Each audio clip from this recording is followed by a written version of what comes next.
मिश्रा देश के गद्दारों को गोली मारो ये वाला नारा लगाने वाले। ये पूरा नारा हम बोल नहीं सकते हैं।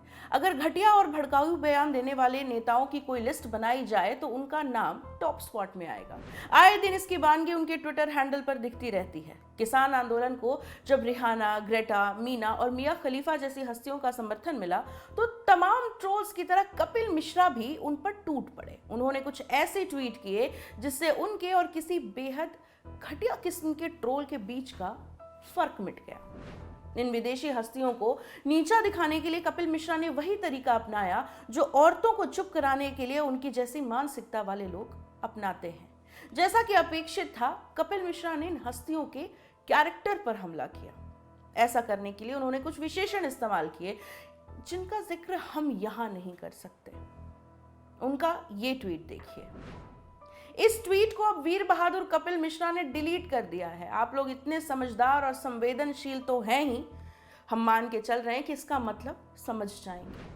वैसे आपको बता दें कि कपिल मिश्रा की जिस शब्द को लिखने की मंशा थी वो होना किसी को कमतर नहीं बनाता। सेक्स वर्कर भी प्रोफेशनल होती हैं, अपना पेट भरने के लिए काम करती हैं, कम से कम पॉलिटिकल माइलेज लेने के लिए भड़काऊ भाषण तो नहीं देती हैं। थोड़ी जरूरी बात इसमें भी कर लेते हैं कि अव्वल तो कपिल मिश्रा उस सनातनी संस्कृति के स्वघोषित कर्णधार हैं जिसके बारे में कहा जाता है कि यहां पर एक औरत को देवी का स्थान मिला हुआ है। कपिल मिश्रा उस पार्टी से भी वास्ता रखते हैं जो शुचिता और शालीनता की बात करती है। लेकिन कपिल मिश्रा के मामले में शायद ये दोनों ही बातें लागू नहीं होती।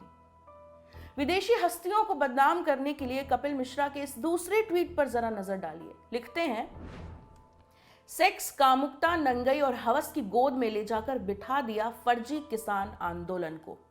एक हफ्ते पहले एक अत्यंत पवित्र निशान इस आंदोलन का प्रतीक बनाकर लहराया था और आज यहां शायद कपिल मिश्रा 26 जनवरी के दिन कुछ प्रदर्शनकारियों द्वारा लाल किले पर लहराए गए निशान साहिब के झंडे की बात कर रहे हैं, उसे पवित्र बता रहे हैं और उसके बरक्स सेक्स और कामुकता जैसे शब्दों को उन्होंने रख रखा है।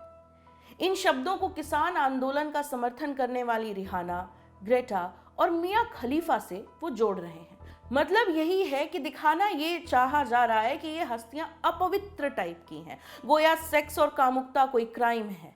एक ऐसे देश में, सुनने में थोड़ा क्लीशे लगेगा, लेकिन एक ऐसे देश में जिसकी संस्कृति में अजंता और एलोरा की मूर्तियों और कामसूत्र जैसे ग्रंथ की छाप है, वहां इसे अपवित्रता से जोड़ना समझ से परे लगता है। कपिल मिश्रा की भाषा में जो कुंठा दिख रही है उसे देखकर ऐसा ही लग रहा है कि 8वीं 9वीं क्लास में पढ़ने वाले किसी लड़के ने नया नया सेक्स जोक मारना सीखा है जिसे वो नॉनवेज जोक कहता है। उनके इन ट्वीट्स पर नजर डालिए। इन दोनों ट्वीट्स को लेकर भी हमें ज्यादा कुछ कहने की जरूरत नहीं है, आप लोग खुद समझदार हैं। वैसे अपनी बयानबाजी के बाद कपिल मिश्रा का माफी मांगने का भी इतिहास रहा है। पिछले साल 29 अक्टूबर को उन्होंने दिल्ली के मुख्यमंत्री अरविंद केजरीवाल और स्वास्थ्य मंत्री सत्येंद्र जैन से बिना शर्त माफी मांगी थी। मिश्रा ने साल 2017 में सत्येंद्र जैन और अरविंद केजरीवाल पर 2 करोड़ की घूस के लेन देन का आरोप लगाया था। इसके बाद जैन ने उनके ऊपर मानहानि का मामला दर्ज कराया था। कपिल मिश्रा के हालिया रवैये को देखते हुए हमें उम्मीद नहीं है कि वो अपनी महिला विरोधी ट्वीट्स के लिए माफी मांगेंगे।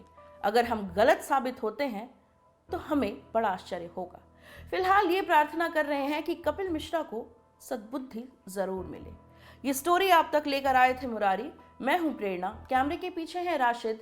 देखते रहिए ऑर्डिनरी।